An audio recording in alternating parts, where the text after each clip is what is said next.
आदरणीय ऑडियंस, आज मैं आपको काफ़ी ही महत्वपूर्ण बात समझाने वाला हूँ। आप किसी भी उम्र के हों, आप युवा हों, वृद्ध हों या वयस्क हों, किसी भी उम्र के हों, स्त्री हों या पुरुष हों, इस वीडियो को शुरू से अंत तक ध्यान से समझने का प्रयास करिएगा। साथ ही जो लोग गायत्री मंत्र का जप करते हैं और चाहते हैं कि गायत्री मंत्र से आपके जीवन में कुछ सकारात्मक परिणाम आए, तो इस वीडियो को आपके लिए समझना अनिवार्य है, एकदम जरूरी है। इसलिए ध्यान से समझने का प्रयास करिएगा जो मैं इस वीडियो में समझाने वाला हूं। देखिए, मनुष्य विशिष्ट क्यों है अन्य प्राणियों की तुलना में? क्योंकि मनुष्य के पास कल्पना करने की क्षमता है। मनुष्य के मन में एक विशेष क्षमता है, वो है कल्पना करने की क्षमता। इसी क्षमता से मनुष्य विशिष्ट प्राणी हो जाता है।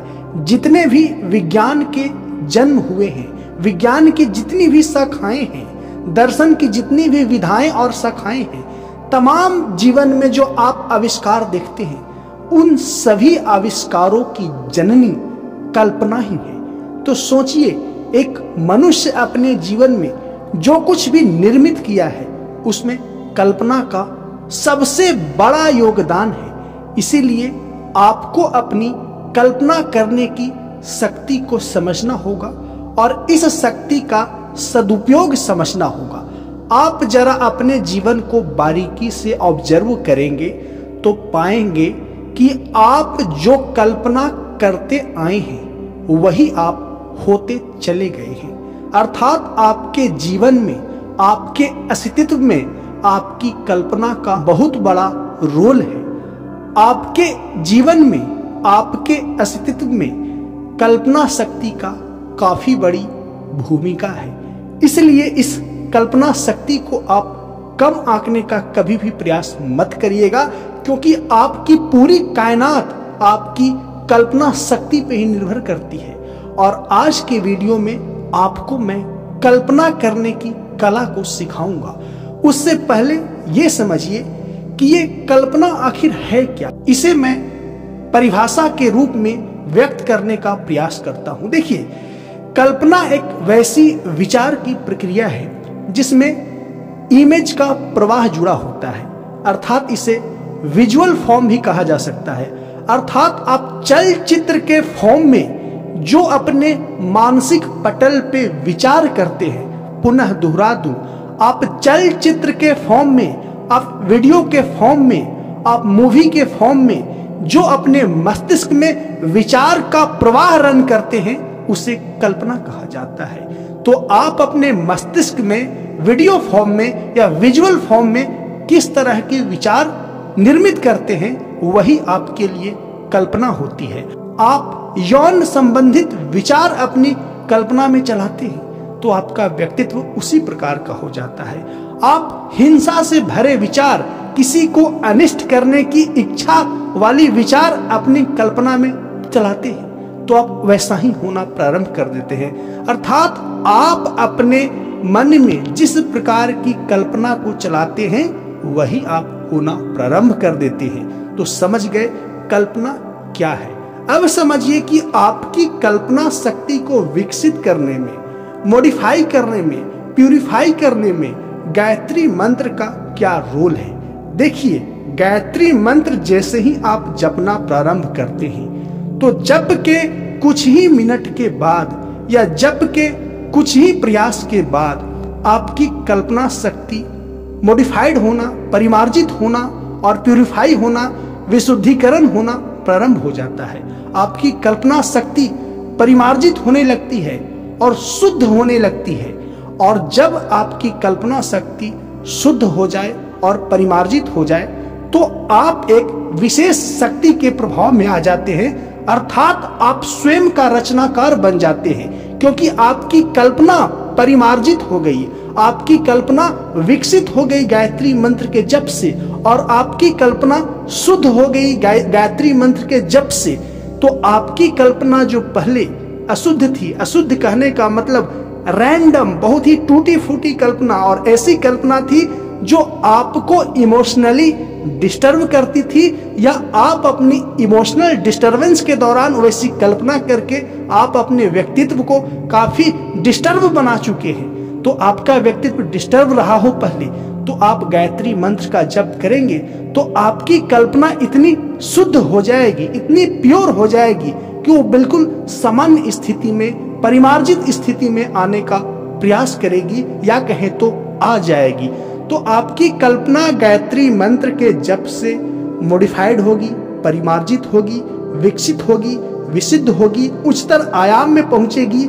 आपको कल्पना करने की, आपको सार्थक कल्पना करने की प्रेरणा हासिल होगी, अर्थात आप सार्थक कल्पना कर सकने योग्य बन सकेंगे। साथ में आपके कल्पना शक्ति के आयाम का विस्तार होता है गायत्री मंत्र के जप से। तो जब भी आप गायत्री मंत्र का जप करें तो जप समाप्त करने के बाद मिनिमम 3 मिनट से लेकर के 5 मिनट तक प्रारंभिक अवस्था में पुनः दोहरा दूं कि आप गायत्री मंत्र का जप कर लिए, 1 माला कर लिए, 2 माला कर लिए, जो भी आप जितना भी आप करते हो, लेकिन कोशिश करिए 1 माला करने के बाद ही कल्पना शक्ति का प्रयोग करिए। 1 माला आपने गायत्री मंत्र का जप कर लिया, फिर 3 मिनट से 7 मिनट के बीच तक कोई भी एक टाइम स्लॉट ले लें। मैं एग्जैक्ट टाइम स्लॉट नहीं बताता हूं, आपको अपनी सुविधा के आधार पे चुनने को मैं खुद कहता हूं कि आप चुन लें। 3 मिनट के बीच और 7 मिनट के बीच कोई भी टाइम स्लॉट को आप चुन लें। 3 से 7 के बीच कोई भी टाइम स्लॉट चुन लें, और उस वक्त जो आप अपने जीवन में होना चाहते हैं, जो आप देखना चाहते हैं, उसकी कल्पना करना प्रारंभ करिए। और गायत्री मंत्र के जप के बाद आप ये करिए। मान लीजिए कि आपके घर में परिवार की कोई सदस्य जो आपके बहुत ही प्रिय हो, वो बीमार है, तो गायत्री मंत्र का 108 बार जप करिए, अर्थात 1 माला जप करिए। और जप करने के बाद 3 से 7 मिनट तक किसी भी टाइम स्लॉट को लीजिए और आप कल्पना करिए कि उनमें जीवन का प्रवाह हो रहा है और आप उन्हें जैसा देखना चाहते हैं, यानी आप उन्हें स्वस्थ देखना चाहेंगे, तो उन्हें स्वस्थ होने की और स्वस्थ होने के बाद व्यक्ति जो क्रिया करता है वो क्रिया करते हुए देखने की कल्पना करिए। तो जब आप कल्पना करेंगे तो आप फील करेंगे कि आप कल्पना एक फ्लो में कर पा रही हैं, और आपकी कल्पना में एकाग्रता होती है, कल्पना में बल होती है, कल्पना में स्थिरता होती है, कल्पना में एक लय होती है, क्योंकि गायत्री मंत्र के जप से प्रभाव से आपका मन एक उच्चतर आयाम में, यानी कि आपकी कल्पना शक्ति परिमार्जित हो गई है और विशुद्ध हो चुकी है। आपकी कल्पना शक्ति प्योर हो चुकी है और मॉडिफाइड हो चुकी है। तो आप जैसे ही कल्पना करेंगे तो आप पाएंगे कि सच में कुछ दिनों में आपकी कल्पना रंग लाने लगी, क्योंकि यह नियम है मनोविज्ञान का कि व्यक्ति जिस चीज की कल्पना करेगा वह रियलिटी में तब्दील होना प्रारंभ हो जाएगा कुछ ही दिनों बाद। लेकिन यह निर्भर करता है कि व्यक्ति किस तीव्रता से, किस स्थिरता से, किस बल से उस चीज की कल्पना करता है।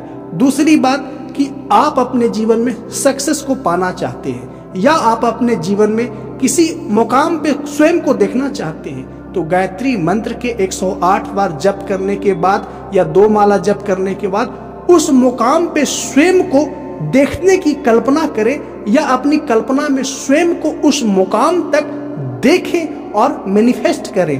तो आप पाएंगे कि आने वाले समय में आपकी घनीभूत कल्पना, जो कि गायत्री मंत्र की मदद से उत्पन्न हुई है, गायत्री मंत्र के प्रभाव से उत्पन्न हुई है, आपके जीवन में वैसी ही परिस्थिति निर्मित करना प्रारंभ करेगी। और जो आप चाहते हैं उसी की कल्पना करें, जो आप नहीं चाहते हैं उसकी कल्पना बिल्कुल भी ना करें। जैसे आप चाहते हैं कि आपके अंदर अच्छाई आए, तो ये कल्पना मत करें कि मेरे अंदर से बुराई चली जाए, नहीं, आप ये कल्पना करें कि मेरे अंदर अच्छा ही आए।